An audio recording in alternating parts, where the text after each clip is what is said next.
it easy. All right, good morning and welcome to Live from the Barras. Actually, technically my second episode. First of all, big shout out to Barrowland Ballroom behind me for letting me do this. We got a lot of cool stuff going on this next couple of weeks. Tonight actually is Father-Son. Basically, big rock bands the next full week here. So we got Father-Son tonight. Monday we got Meshuggah. Tuesday the music. Thursday, June 2nd, we got Cassidy doing back-to-back shows. 7 p.m. and 1 a.m. on the Friday morning, technically. And then Friday, Saturday, you got Block Party, June 3rd and 4th. And Saturday, June 4th, is Run the Jewels. Nice little rap group to finish things off for the next week. Basically, this is Barrowland Ballroom. If you don't know it, behind me has performed U2, Oasis, Jerry Cinnamon, Nathaniel Ratcliffe in the Night Sweats. So many more. Who we got? The Clash, David Bowie, Foo Fighters, Biffy Clyro. It's really cool to be able to do something here, kind of grow a culture project. That's the idea behind Live from the Barras, is just to have people from entertainment come down, chat to me, see what's going on, whether they're singers, performers, photographers. I don't really care. I just want to have interesting people down here and grow a little something happen in the East End. So today my guest is none other than a close friend of mine. We go to college together in the same program, doing TV. My man has secured work placements in basically every TV station and radio station in Glasgow. He is chasing down QTV for an internship this summer, if I'm not mistaken. He shoots weddings as a photographer. He's an outstanding portrait photographer. So please welcome Alain Mutijima. Whoa, what's up? What's going on, dude? Thanks for having me, man. Yeah, of really course, man. Thank you. Yeah, this is cool, what right? What a great intro, you know? Yeah, all right. Crazy. I appreciate that. That's what's up. So here's what we got. We got this show. Got a nice little platform for people to come down. They can talk about whatever's going on. Yep. You've been a busy fellow, haven't you? Yeah. Well, you know, I've recently I did some work experience at the QTV. Yeah. I've just they sent me a quick form asking me about, you know, maybe we can get you in like traineeship. Yeah. Just what you're most interested in. So I filled that out. So hopefully get something like that soon. It probably won't start until after September, which is not too bad because I'm working all summer. But like I said, right now I'm going to go film a wedding with a friend of mine. Asked me to give them a hand. Sorry. Amazing.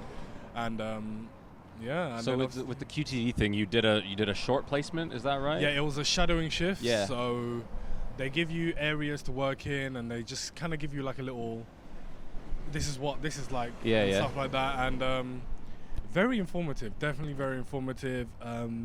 Something I do really just advise people, you know, if you're interested in this type of thing, go for it. So when you walked into that, like, what was your mindset? Like, did you have one thing where you like, I'm gonna be the guy that shows them, oh, I can do editing, like I'm gonna be the editing guy, or did you have where you like, I'm gonna be the guy that can really work a camera? What was your thing that you were like, you walked in there being like, yo, this is my thing? Did you have that? Great question. I'll be honest. I tend to be a little cocky sometimes, so I was like, That's what's up. I'm gonna come in, I'm just gonna be a jack of all trades. Yeah. I'm gonna be like the best at everything, but it like when I did start doing it, it humbled me very quickly. Yeah. It's a very technical thing because you're broadcasting live games. Yeah. And my second shadowing shift, they had I think 8 games going on at once, and then they have 2 rugby games going, and they do like club TV stuff, and it's so much work, and you're kind of just like, oh my god, it's too much. But and they're throwing like technical terms on you and like jargon and it. Like I don't know if anyone's listening here Yeah. when someone's like talking, like someone's like telling you about something and you're just nodding. You have no idea what they're talking about, but you're just like, let's just get this over with. Like I have no idea. Yeah. Yeah. It was funny. So last week I was extra on a film set. Yeah. I don't know if I mentioned that. And yeah. The turn, like I know. You know, we got directors of photography, directors, and you know, camera left, camera right, stage left, stage right. But they're going in real time, and all these terms are being flung around, and you know, movements of characters are going this way, that way, and they're just, it's honestly, it's a different dialect of English at that point. They're just throwing out like, okay, we're gonna have you close in, MCU, you're gonna come here, camera right to camera left, front, like there's so many things. it's literally like just when a chessboard they have like knight to L3 or whatever it is. It's exactly like that. It's exactly so. Someone who knows chess is like, oh, that's telegraphed. It makes sense. And then somebody like me who's kind of still on the outside is like, dude, what's going on? But it was super cool. I'm super happy to be able to see that kind of work being done firsthand. Yeah, I remember I do background extra work as well, just a bit extra money, and you can really see the difference because I've done it twice, right? Yeah. 4 times, but for 2 different projects. Yeah. The first project was like this BBC show called The Nest, which I actually saw myself in. So check it out. Go. Find The Nest. Find Alain Mutijima in the background. I play a nurse. What were you doing? A nurse. Nurse. Yeah. I literally just walk in, pick up some stuff, and walk away. I love it. It's kind of like a little blurred out, so you can't see it, but I knew it was me. Yeah. But so that was quite. Like, you really see the work that goes into it. That one scene took us maybe 7 hours or something. It was only meant to take 2 hours tops, and they just really had to really nail it. And people were nice. The funniest thing about it was the runner on the show. He's the one that told me about the television course at the college. Really? And as soon as he told me, I've always wanted, because I never knew something like this was possible, like to go and study television production. So I went online, searched it up, saw it, applied for it. Maybe 6 months later in February, I got the interview, and then 6 months after that, I was doing the course. And you're doing HNC, is that right? I'm doing HNC. It was back then. It was NQ that I was going into. So hold on. You've been a photographer for most of your adult life, right? You've been taking photos as a hobby. If you go to Certified A on Instagram, you can see some really, really great portrait photography, excuse me. But like you have a great eye for portraiture. Appreciate it. Thank you very much. It looks like you've been doing it for a long time. So you've been doing that. Then you find someone you know is a runner, and you get on set, and then you want to do television, and that's the trajectory. Like, I've always loved being creative, but growing up,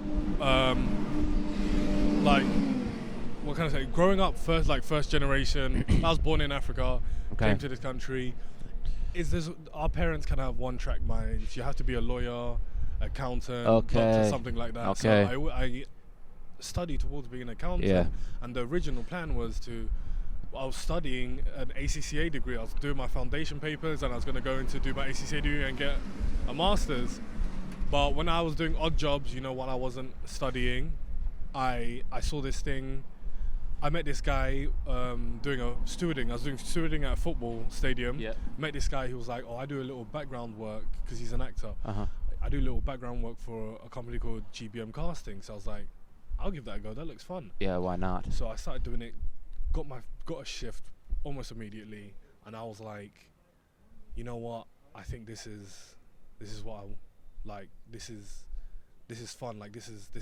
It was so fun to be on set. You had a little peek behind the curtain, right? And then you want to I was kind of like, I wish it. this was something I could do for real. And then later on, everyone's tired because it's very like a hurry up and wait. If you're not doing something, they ask you just to sit down. And so I'm talking to the runner. Then he's telling me how he studies television production. I was like, "What, you can study that? I thought you have to be like a boss's son or boss's daughter to get into the industry." But he told me about it, searched it up, and then I was like, this is what I want to do. This is the first time in my life I've actually enjoyed education. And so walk me through, like, you had that a bit of a moment where you're like, okay, I can do this. Get into, was this a tough conversation? Your parents are both still around, right? They still were my mom. wanting you to, your mom.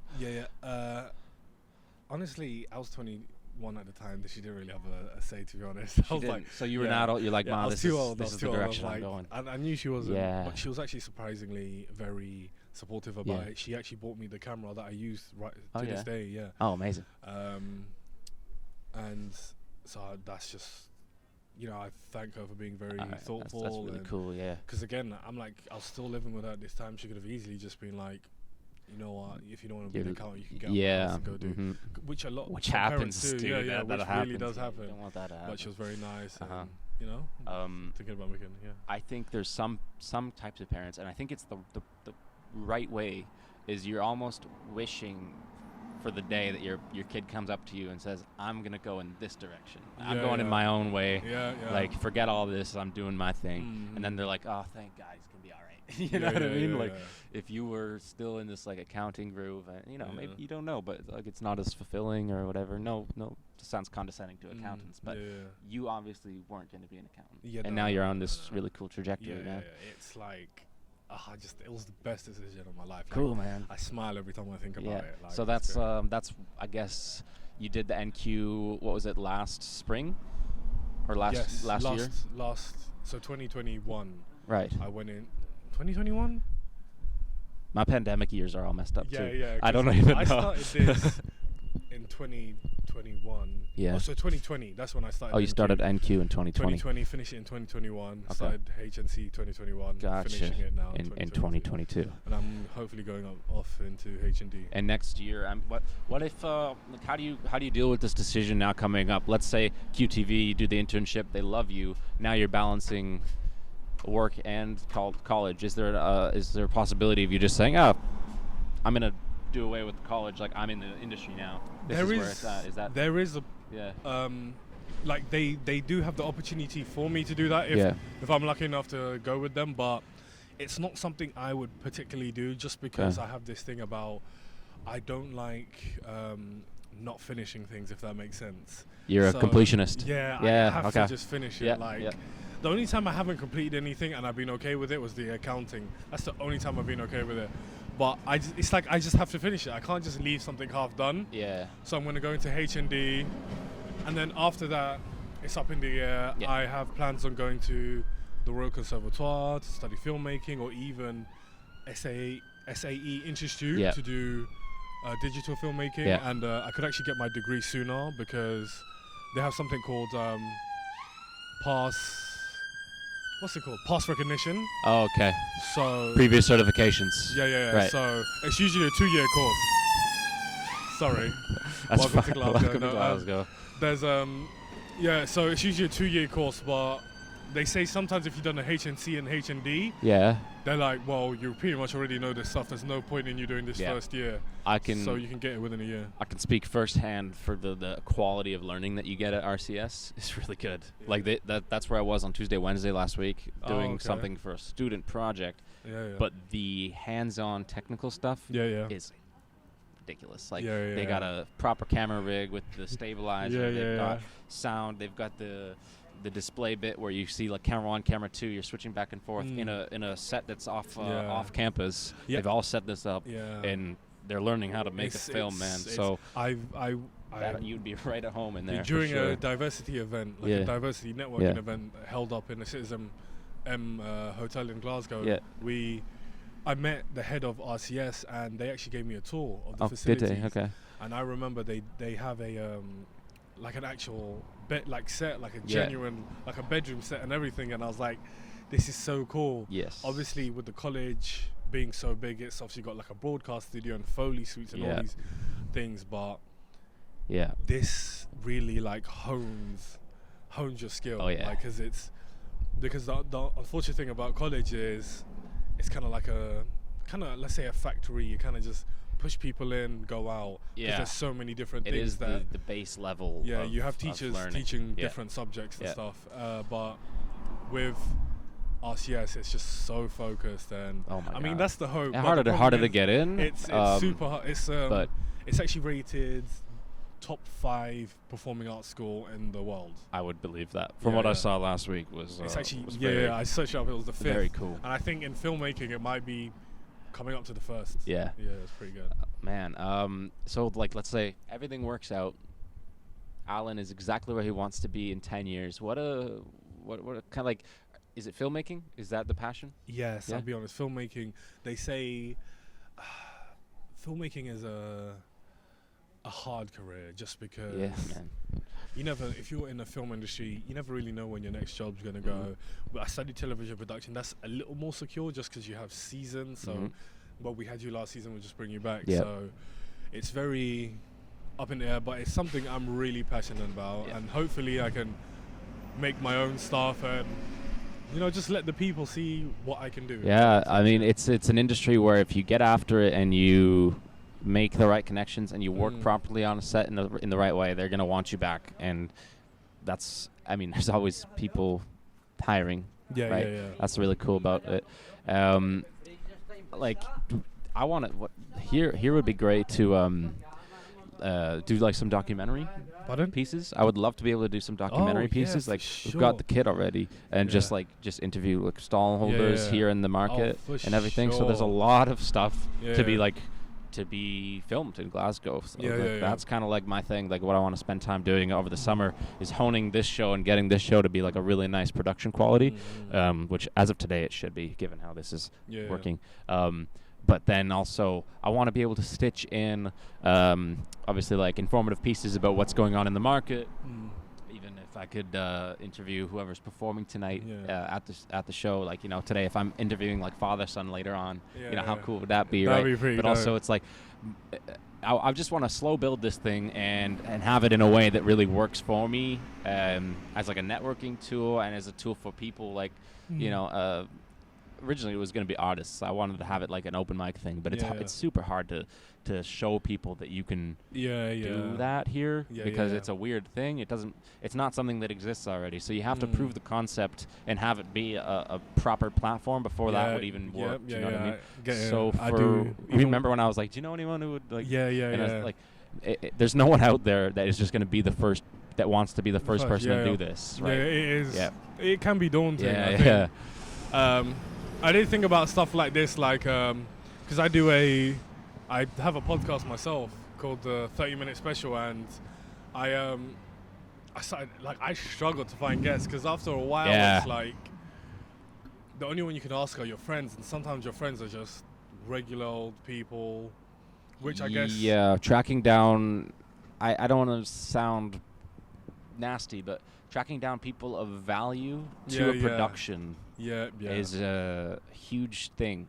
And if you have, it's kind of like clout chasing, but it's not. It's like you have to have a piece. Entertainment is nothing without an actual core piece that you're trying to show people. Yeah, you don't want like that's kind of the reality, right? Like the bad thing about having your friends do your podcast with you is that they're just your everyday people, and when people come to listen to podcasts, what I've seen is they want to see people who aren't usually in their circle. Yeah. They can just go talk to their friends if they want to hear from like just some everyday person. But when you have someone like an actor or a comedian and stuff like that, like I've had comedians, actors, artists, like it's musicians. I've had all these people on the podcast, and it's just having the thing that I realize is when you have something interesting to say, people want to listen.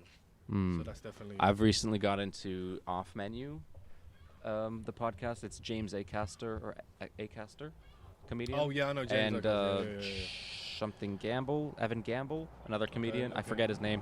But basically, they're good. They're good at tracking down like art, actors, I suppose. And the premise of the show is that they talk about what your favorite foods are, like your favorite... if you did a 3-course meal and stuff. But it can be quite funny because obviously they're comics. But if you... the key is to get interesting people, right? And if you don't have interesting people, you need really high production and you need information. Like the podcast that I've been listening to this podcast for 12 years, I guess now. Stuff You Should Know. I don't know if you've heard of that. There are 2 guys in Atlanta, Georgia, but they're not famous other than from this podcast. But they just put together really informative episodes, 45-minute episodes. Last night I listened to How Surnames Work. And it just tells you 45 minutes about last names and family names. Certain countries have different ways of doing it. Iceland. How's it called? How Stuff Works. It's Stuff You Should Know is the podcast, but it's through, I don't know if you've ever seen howstuffworks.com. It's like one of those I don't know, websites. It's one of those websites. But they were like early in the podcast game. But also like one thing about doing what we do as well, it's it does sometimes take an initial investment. Like with a lot of my equipment, I bought with my own money, and I mean the boom pole that I just have in the van right there, this is the first time I've used it, and I've had it for like a year now or something. Yeah. Spent 100 quid on it, and this is the first time I'm going to use it. And the crazy thing is, I might not even end up using it. Like, I have a good couple of pieces of equipment that I generally do not use. It's but it's a preparedness, right? Yeah, that's it. You never want to be unprepared. Yeah. Like, I thought you were just taking photos of this wedding. I didn't know you were shooting video and we're doing sound. Video. Man. So they called my friend AJ up, asked, because the person's, I have someone in my class called Cameron. His mum's getting married. Yeah. His mum asked AJ if they could film. So I was like, no, and then AJ asked me to help. I was like, yeah, sure. All this. Yeah. So I was like, tag along. Sure, I'm more than happy to help. Cool, man. And then that's pretty much how it ended up going. And as far as the photography goes, that's always like a passion. The photography is always, yeah, side thing. Like I'll be honest, I do a lot. Mostly right now, I'm doing a lot of candid photos. Like at parties, and I love like architecture. I'll be honest, I'm not the biggest fan of model photography, just because it's just so hard. Like I just find it so difficult. Working with a model. Yeah, no, not even working with the model. It's just I find it hard to get that look because I'm so specific in what I want. Okay. That even if I get it, I think maybe I can tweak it this way, and it's just never perfect for me. Whereas when it's candid, it's just a smile and just having a good time, and architecture, like landscape photography, it doesn't really change. You don't have to tell a building to smile or something. Easier to capture moments that happen in real life rather than to try to create one. Oh. Yeah, perfect. Man. I did see your friend, was it Clark? Clark. So good. He's great, right? So 17-year-old kid. I know. He's great. Like, what? Yeah. He followed me on, because I saw some of his stuff. He followed me on Instagram, so I was like, let me have a look at this guy. Yeah.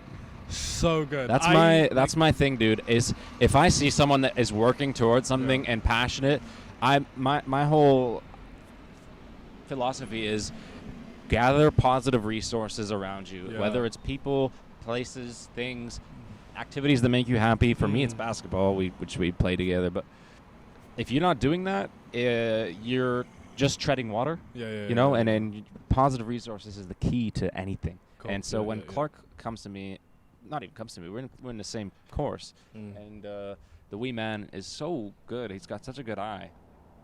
And I'm like, okay, I'm going to bombard you with people I know. So I sent him a Toronto photographer who's blowing up right now. He's doing so well. Who I was friends with before I left Canada. I sent him I sent him other pages, and I'm like, these are people that you can look at, you can network, whatever. That's why we have people in our lives, right? So other people, if you connect with passionate people, I love to do that.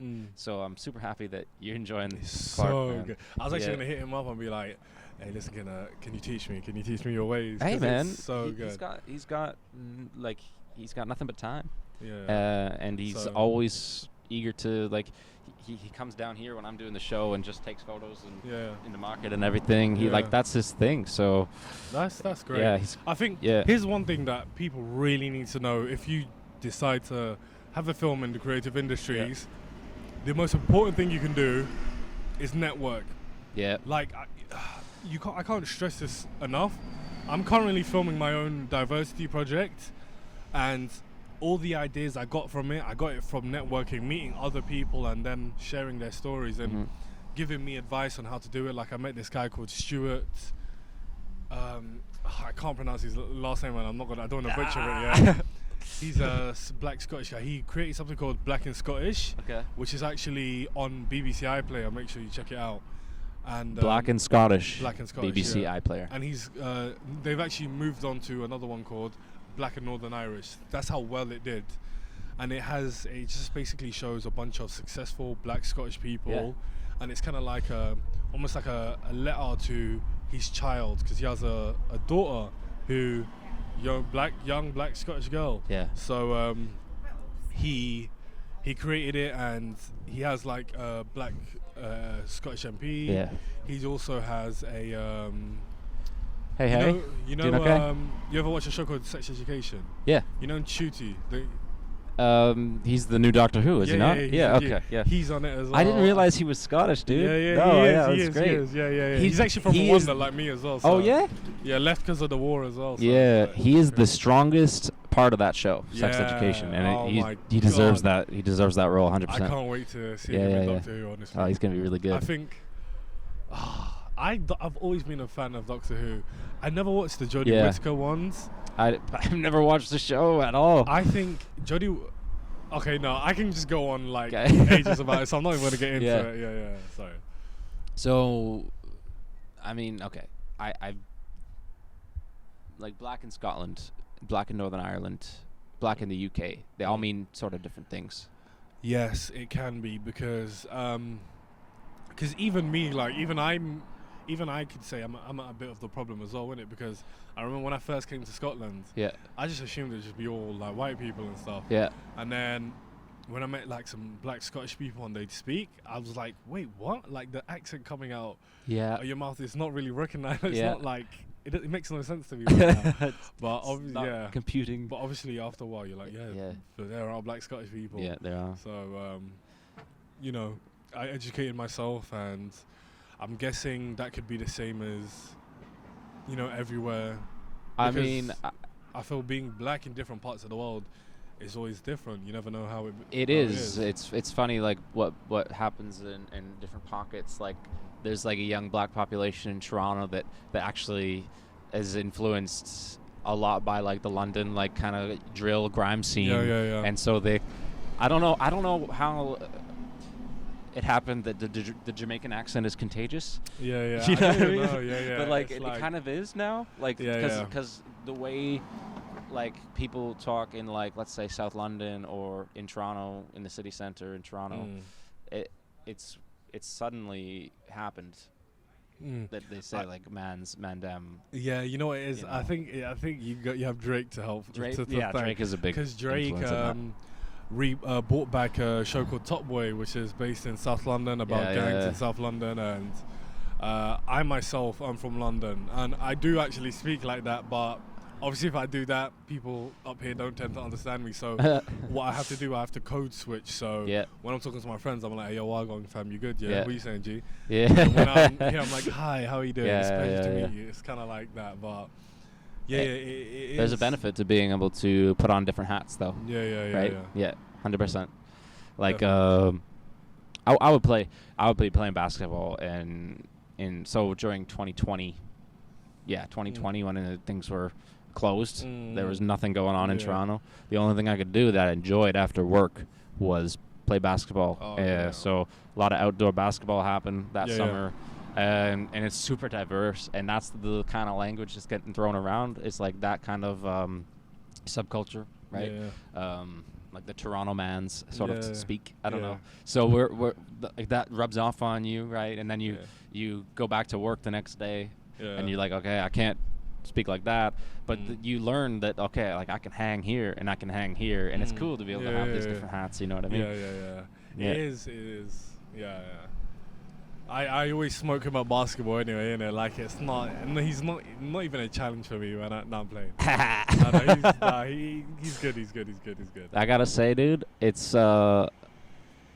been fun getting on the. So, Alain and I play basketball basically every Tuesday. Yep. At the college, we have a little intramural thing happening. It's not crazy competitive. Like the skill ceiling isn't super high. But hey, man, it's always fun. It's kind of like just a lot of running and everything. Guys, speak up. We can't hear. Morning, how are you? I'm so upset. Tuesday will be, I think, my last one until next year. I won't be there on Tuesday. No. Nah. Oh no, we haven't. We're done hooping for a while, man. Because I'm gonna do the volleyball on the Monday. Yeah. Basketball on Tuesday, volleyball again on Wednesday, then Thursday I've got work, Friday I've got work, Saturday I've got work, and then that Sunday I head back down to England until like the 20th or the 21st of June I'll be back. Okay. But then I go back down again on What's down in England for you right now? I'm working, doing I'm supervising at some festival events. Okay. Which is great because that gives me, because one of the best things about the job I do bartending at festivals is you have people from different places coming to one festival to work. Right? Yep. So I just pass along my Instagram to them. Yep. So now whenever I post something, I have someone from Wales, I have someone from Scotland. So there's your networking from, tool right there. Cornwall. Yeah. Like I'm spreading around to every single person. Yeah, 100%. And it gives me just a sense of joy knowing these people are watching my stuff from all around the world. I mean, they're probably just like getting it and swiping around on Instagram, but it's who cares? You know, I actually love that about social media, and I use it more as like the social part rather than the media part. Because so I went on this big trip last summer. How's it going? Yeah. Oh yeah, that's great. Awesome. Congrats, bro. Thank you. So I use social media as the social part first, and it's so cool because so I went on this big trip last year where I left Toronto in the start of May. I got here, dropped off my bags at my brother's house, and then I traveled Europe for 9 weeks. Did like 8 different countries, met loads of different people from different countries. And now, if that was like 1970, I wouldn't know any of them. But now, because of Instagram and because of this stuff, I can actually keep in touch and be like, oh, you're doing that. And so for me, as you live life and you go through stuff and you see what people are up to now, you're always constantly reminded of the things that are possible for you to do. And it's like, oh, I'm not stuck being just an accountant. This is what happens if you do this program in Denmark. You know, so it's just to be able to see and have access to all these different things that are going on in the world is really, really a huge benefit. And it's like just nice. It's nice that I can see what's going on in my hometown when I'm over here. It's not like all this stuff, not from like a news source, but from actual people, like firsthand. It's basically firsthand journalism, isn't it? When you go to a concert or something, you take a video, and you see exactly what's happening. So I really like that. And then the networking tool, also very useful. Do you know what I mean? Like hey, reach out. I'm doing this show here. Need some guests. That's that. Dude, like I'm so excited. That part. Like I'm so excited. I got because I like. That's going to get me back to doing photography at concert events, something extra I can put on my portfolio. 100%. And, you know, just getting back to vlogging and putting content on my YouTube channel and just like... You are the content guy. Yes, you're the content guy. Also, Alan's Instagram, at the content guy. That's more of my... Because what I'm doing, I'm kind of starting to shift from certified A to the content guy just to, like... Because I feel like it's important to have certified A. I created when I was young, okay? That I'm going to have like a personal thing. That's like pictures of myself doing, you know, fun things with friends, more intimate. Like you're leaving that as your personal bit. Okay. And then I'm going to switch all my content to the content guy. And that's where, you know, feel free. Content is the meaty word that we're all after, isn't it? I don't even... you know what? I got inspiration of the name from a woman called the Content Bee, because thinking of B-E-E? Yeah. So the problem is you are like a bee, man. You're like a worker bee right now. You're your productivity. That's you. It's like you're flying around doing all this stuff, man. You're working on 6 different things. You are like a busy bee. I do have you are a busy bee. I do have a lot of things going on. I need to like maybe take a little relax, not burn out. That's me this week right now because all my family's here. Relax. But no, I completely forgot what I was saying. Oh yeah, so my name is my real name is Alain Mutijima, but that's hard because loads of people tend to put their name like David Dobrik, or they put their name as their thing, but mine's a little difficult to spell and even say. So I had to think of something that's catchy, and I saw this YouTuber called the Content Bee. I was like, I mean, I produce content. I'm a guy, the content guy. It's just, it's stupid, but it's not a digestible Scottish name. So you're just like, let's just throw this. Dude, some of the names, like my classmate Ailey, spelled E-I-L-I-D-H. Oh yeah. Come on, guys. Yeah, it is crazy. It's hard. It's hard to adjust, you know. Yeah. But I'm thinking I can always rebrand to like, because I'm gonna start my own production company sometime. So I'm thinking like, you know, TCG Entertainment. So it's just the first letter of each word. Yeah. Why not? Yeah. Something stupid. It took me a second actually. I was like TCG. What kind of stuff, what kind of content ends up going on your YouTube channel? What's happening on there? So it's mostly the recent ones on my podcast, because I do a video podcast, because it goes up on Spotify, but it also goes up on YouTube as well, just because some people like visuals. And that's called the 30-minute? The 30-minute special. 30-minute special. 30-minute special, yeah. Okay. And I used to do vlogging. I think the last vlogging I did was back in summer, when I was vlogging during the festival season. So I think I'm going to do that again, and just really, I think consistency is the key. That's why I wouldn't say I'm there yet. I still need to get into the rhythm of consistency. I'm doing that with my photography right now. Like, I've started posting like every 3-4 days, so it's so like I'm going to post today, so make sure oh no, this will be out way after. Can't tell you well, this is as soon as I get back. This should be out tonight. Yeah. This should be out tonight. I mean, I got my whole setup at home now. I got 2 SD cards. We just fire everything in, sync it up, render it. That's gonna take 4 hours. But that's the longest part, is just rendering, because this is a longer bit. But hey, whatever. It'll also, hopefully be up tonight. Yeah. One advice I'd give to people is practice makes perfect as well. Like, when I first using, what do you do on? I use Premiere Pro. I'm on Pro, Premiere. So when I first used it, I found it so complicated and stuff, but now I find it's so easy, like synchronizing clips, multicam directing, everything. I've started dabbling in audio stuff as well, so Audition and that's where I feel most comfortable, is doing audio, which is actually why I'm doing television next year, because like I can produce good audio, I can edit audio now, like do a really good job. With video, it's a bit daunting still, and when I sit down and I see some people that are just like wizards on Pro, on Premiere Pro, I'm like, oh my god. So that's like my next big thing. But that's also, like you said about practice makes perfect. That's exactly why I made this show. Is just so that I can have something that I have to work on. So I'm pushing myself off a ledge, saying, okay, you better learn how to fly, basically, because you've got, all this production value, and if you're not capitalizing it, well, then you're a dumbass. So that's how you learn, man.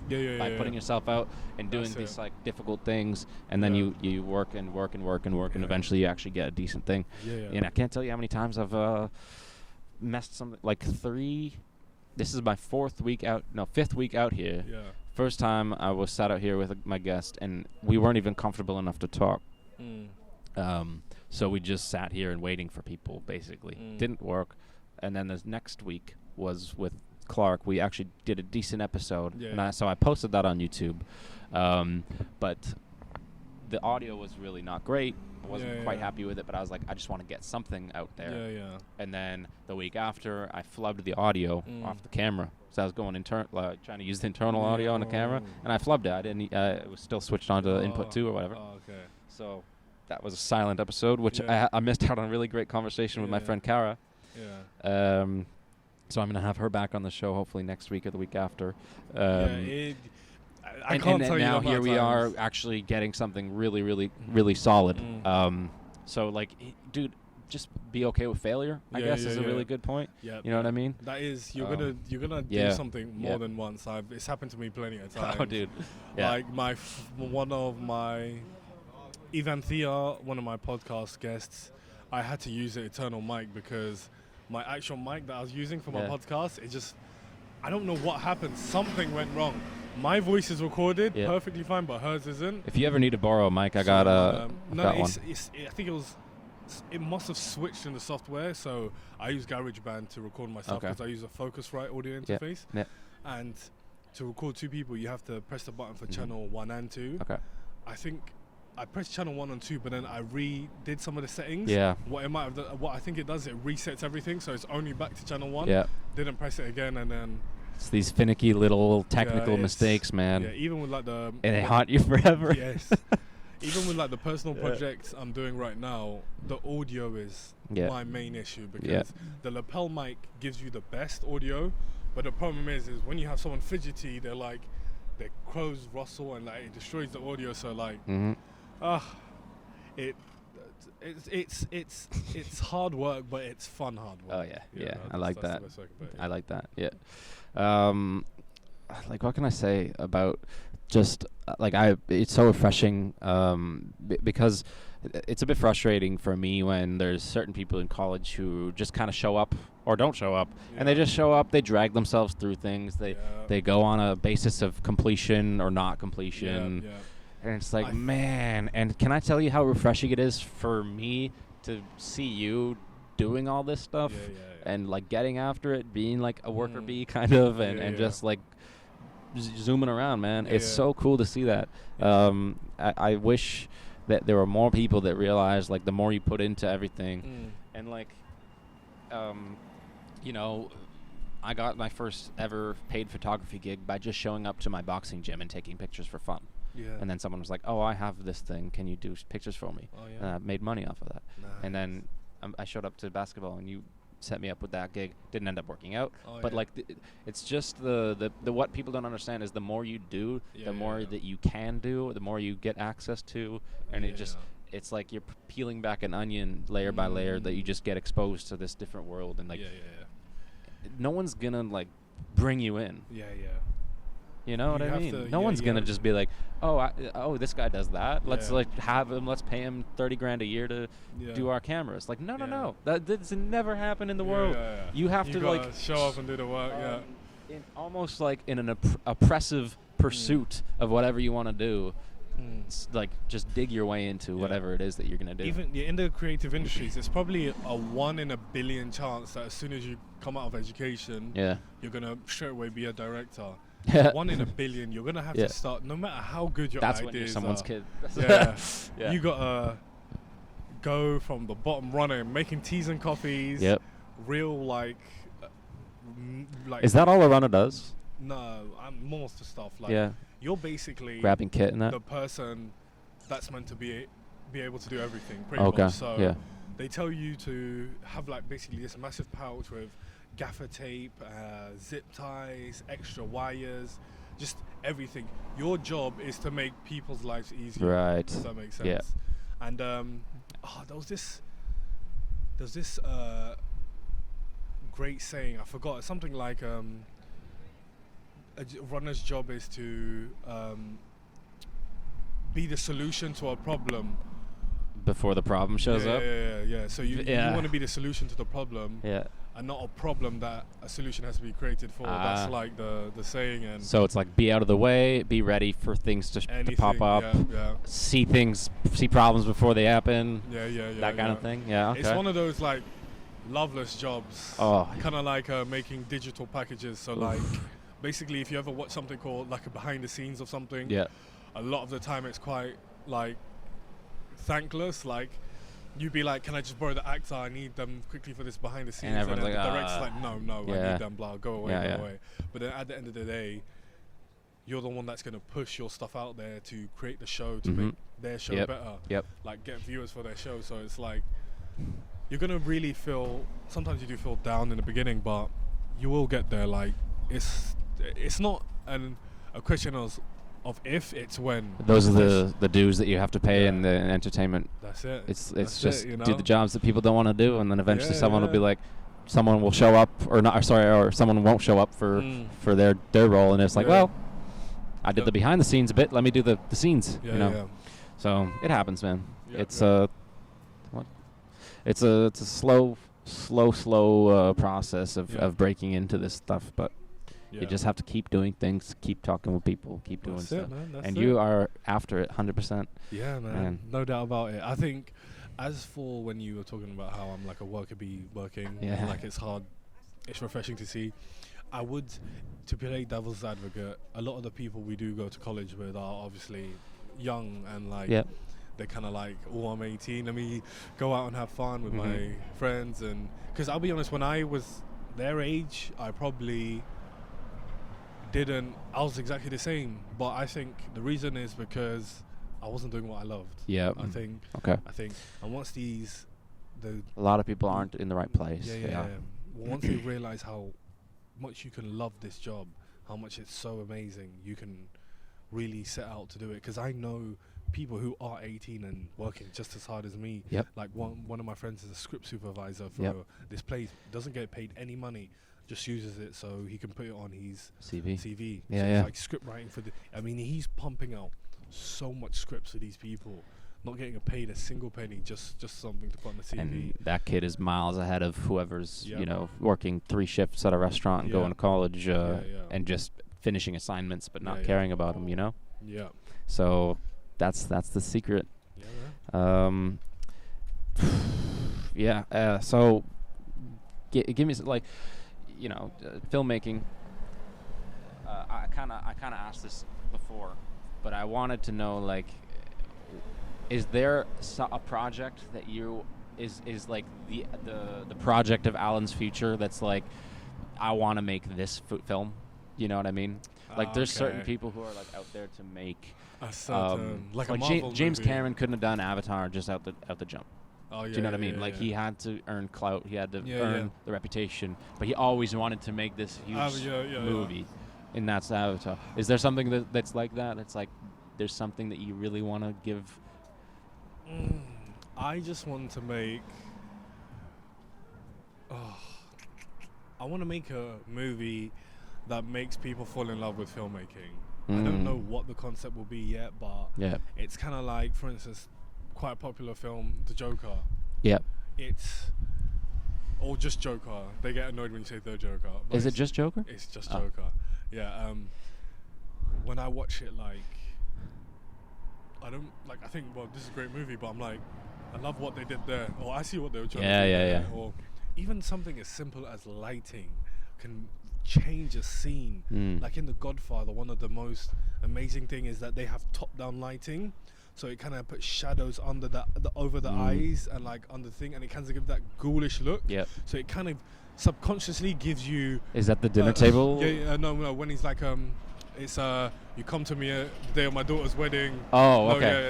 Literally the beginning and like it gives you the sense of they live in the underground. You know, the blinds are sharp. Like, it's these little things where you're like, I see what you're doing there. Yep. That's the difference between a filmmaker and a film watcher. You watch a film and like, oh, that's great. Yeah. The acting was pretty good. Yeah. Wow, I was interested. Yeah. Filmmaking, you're like, it can ruin decent films for you. Do you know what I mean? Like, there's no such thing for me as a decent film anymore. It's either like passable or great, or it's just like meh. Like I turned off Morbius. I tried to watch Morbius. I haven't watched it. Oh my god, it's so bad. I'll be honest. I watched the trailer and I was like, this is probably as much of this film as I'm probably gonna watch. Fair enough. But I mean, I will watch it, give it a shot. But I had 2 free hours, and those are. It's time I'm not getting back from my life. I'll tell you this. I definitely wasn't going to the cinema to watch it. Yeah. Okay. Fair enough. But it's. I can just talk about filmmaking forever. I love it. It's just then let's hit it. What's your favorite film as from a filmmaking perspective? Like filmmaking perspective. Are you like a Wes Anderson type guy, like Grand Budapest Hotel, Woody Allen, Midnight Paris type? Can't say. You basically asked me who my favorite child is. I know. With Ryan, I like Fruitville Station. Yeah. Fruitville Station is based on a true story about how police killed this black man on the subway platform. Yep. Michael B. Jordan. Yeah.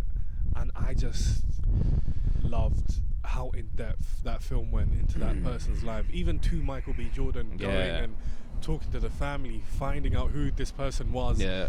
That's the type of filmmaking I like.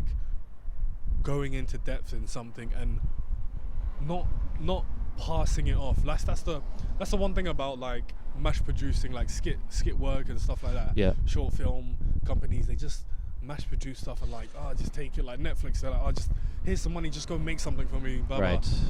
When you actually sit back and pushing out content. Yeah. It's like to a point that's what gets people to watch. But sometimes like that's the dream, just to make that film that really speaks to someone. Even like I like biopic films, they're great. Like, do you? From Fruitville Station to 42 about Jackie Robinson, the first black Major League Marshall, Thurgood Marshall, who played He was the first, I think, black Supreme Court justice person, whatever. Some American thing, but it's funny enough, both played Jackie Robinson and Thurgood Marshall was played by Chadwick Boseman, rest in peace. Yeah, man. And I just love those films. Like, it really gets you to think, I think.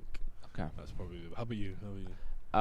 Before we get to me, I want to talk about real quick the film that just came into my head because we're talking about black films. Yep. Black Klansman. I have not. Have you seen it, man? Good. You need to see it. It's really good. It's so pertinent to what you're talking about now when it comes to like black issues, especially in America. It's. Do you know the premise? Yeah, I know the premise. It's funny. It's literally a real disturbing. It's a real story man. It's great. Story. It's a very well made film, dude. Weirdly enough, it was this weird interaction at the supermarket that. So I was in Toronto still, and it was a white lady cashing out through the supermarket in front of me, talking to a black man who was serving her, like cashing her stuff out. And I think they had a relationship where she goes there a lot. Yeah. But like she was like, "Oh, you gotta check out Black Klansman. Like you would love it." And I was like, "Huh?" Well, why would he love it? But then I was like, okay, maybe I'll like it. So, so I watched it, and dude, I gotta tell you, man, like proper really film. I would put it in my top 10 films to watch. Yeah. Oh yeah, for sure. Man. As from a filmmaking perspective and acting, it's funny too. Like it has really good comedic moments, which I value in serious movies. Yeah, I'll tell you another one that really a filmmaker I like is Christopher Nolan.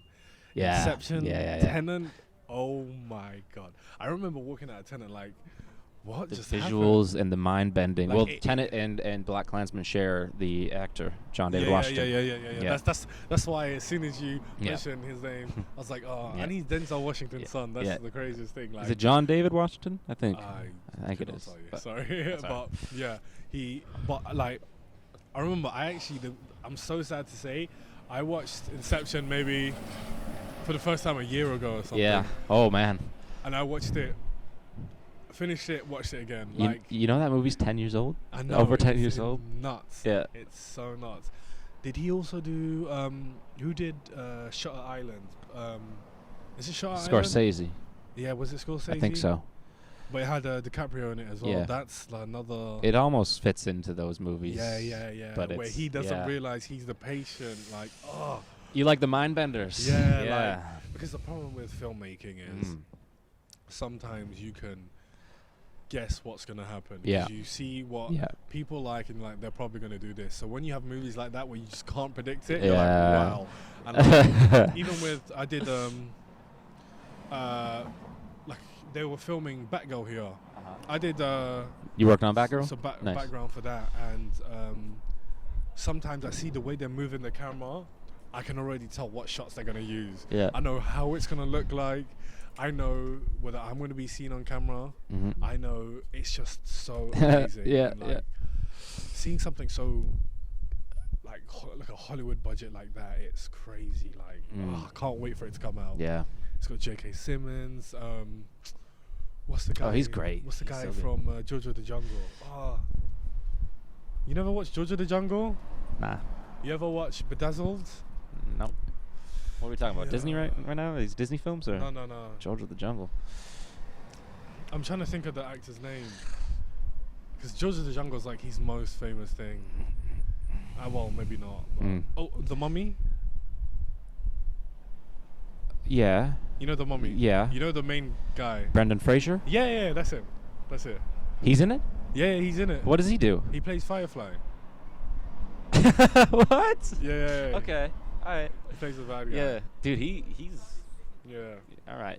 I get just so you know, because we have to sign like these NDAs. Yeah. I got that from the internet. I did not know, because I never met him. Yeah. I never met him once here. Yeah. But I never met J.K. Simmons either. But I just went online to see who was in it, and then they showed me. I saw all the people. I took, thankfully, because I'm so like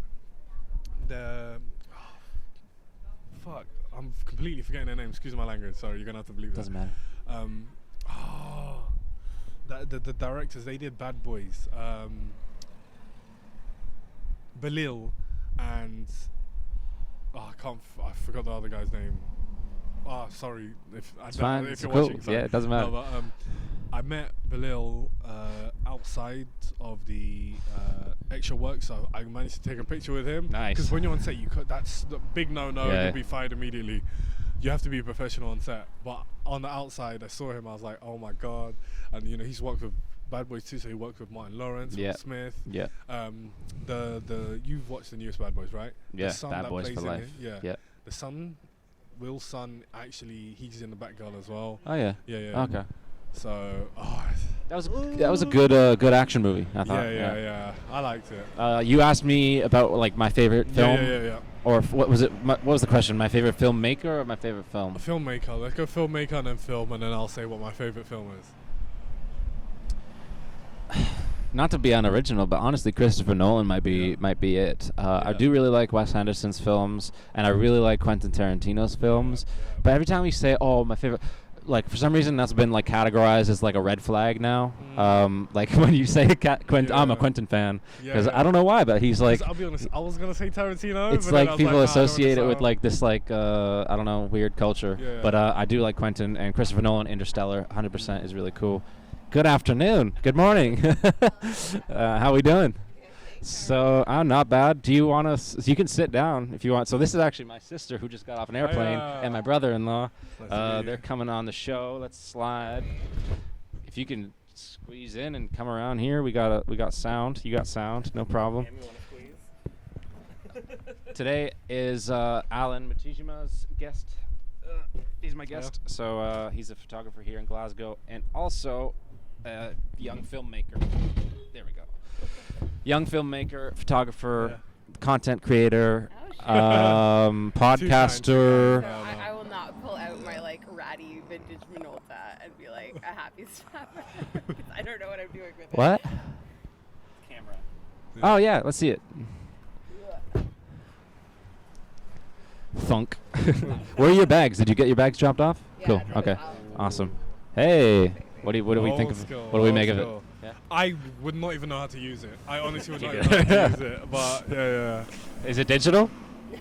Oh yeah. Okay. So yeah, I don't know what.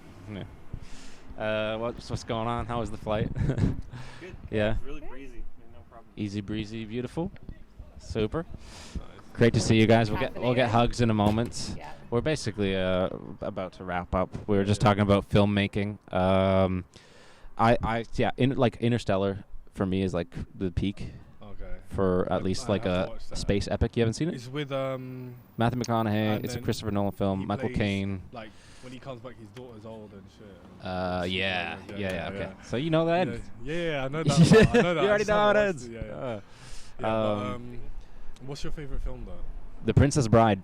Princess Bride. 1987. Have you seen it? Where it's like I put poison in one of these cups. Yep. And then Yeah. There's people don't realize how culturally relevant The Princess Bride is, but like we have so many. There's so many gimmicks in it, and like lines and stuff that people recognize, and then they see the movie and they're like, oh. Yeah. I watch that movie probably about once or twice a year. Yeah. Yeah. 100%. I definitely have to watch it again. Yeah, I have to say, and this is gonna sound stupid. I have two top ones. Yeah. Perks of Being a Wallflower. No, I'll go three. I'll go three. Perks of Being a Wallflower, The Way Back, and Bridge to Terabithia. The Way Back. Yeah, that's more like a coming of age film about this kid who kind of shy, gets told he's a loser all the time. His mom's boyfriend calls him a loser. Yeah. They vacation with them in their summer home, and like he kind of finds himself. He finds his confidence, and it's quiet. Oh, okay.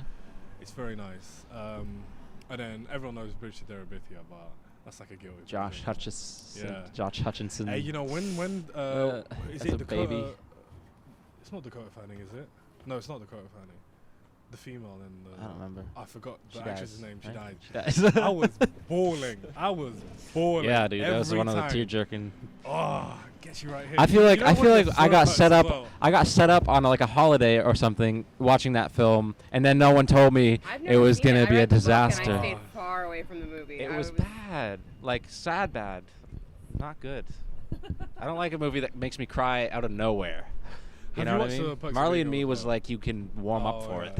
Oh, Marley and Me. Yeah, we knew it was coming. Yeah. I knew I was gonna cry. That's fine, but for God's sake, Interstellar's kind of like that. Yeah, It's a tear-jerking moment in it.